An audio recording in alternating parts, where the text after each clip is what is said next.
ఒక అబద్ధాన్ని పదే పదే మాట్లాడి నిజం చేయాలి, మంచి జరుగుతూ ఉంది దాన్ని నాశనం చేయాలి, బురద జరగాలని ఒక సంకల్పం పెట్టుకొని ఇలా బీఆర్ఎస్ పార్టీ నాయకులు అనేటోళ్ళు మాట్లాడడం తీవ్రంగా ఖండిస్తూ ఉన్నాం. ముఖ్యంగా రామగుండం ప్రాంతం మీద కక్ష కట్టినట్టుగా వారి యొక్క ప్రవర్తన ఈరోజు కనబడతా ఉంది. రామగుండంలో థర్మల్ పవర్ ప్లాంట్ కడతామని ప్రభుత్వం ముందుకు వస్తే థర్మల్ పవర్ ప్లాంట్ అక్కడ ఎందుకు కడతారు? అక్కడ ఏముంది? దౌర్భాగ్యమైన మాటలు మాట్లాడుతున్నప్పుడు నేను అడుగుతా ఉన్నా హరీష్ రావు గారిని, రామగుండం ప్రజలు ఏం పాపం చేసిరని అడుగుతా ఉన్నా. రామగుండంలో ఇండస్ట్రీలు రాకూడదా? రామగుండంలో పవర్ ప్లాంట్ రాకూడదా? రామగుండంలో కావలసినంత భూమి ఉంది, గోదావరి నది జలాలు ఉన్నాయి, కన్వర్ బెల్ట్తో తెచ్చుకునే బొగ్గు ఉంది.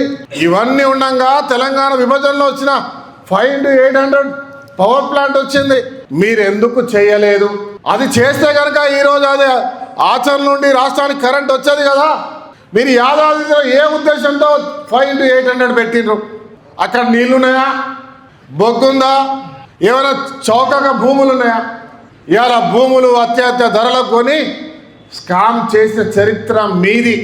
రామగుండంలో సోలార్ పవర్ ప్లాంట్ రావద్దా? ఇవాళ సోలార్ ప్లాంట్ ఇక్కడ పెడతామంటే 500 కోట్ల దోపిడీ జరిగిందంటా ఉన్నారు. సోషల్ మీడియా ద్వారా లేనిపోని కథనాలు చేస్తూ నిరంతరం అబద్ధాలు మాట్లాడుతూ మీరు నిలువెత్తు విషం కక్కుతా ఉన్నారు. పనిచేసే వారిపై బురద జల్లే కార్యక్రమం చేస్తున్న చరిత్ర మీది.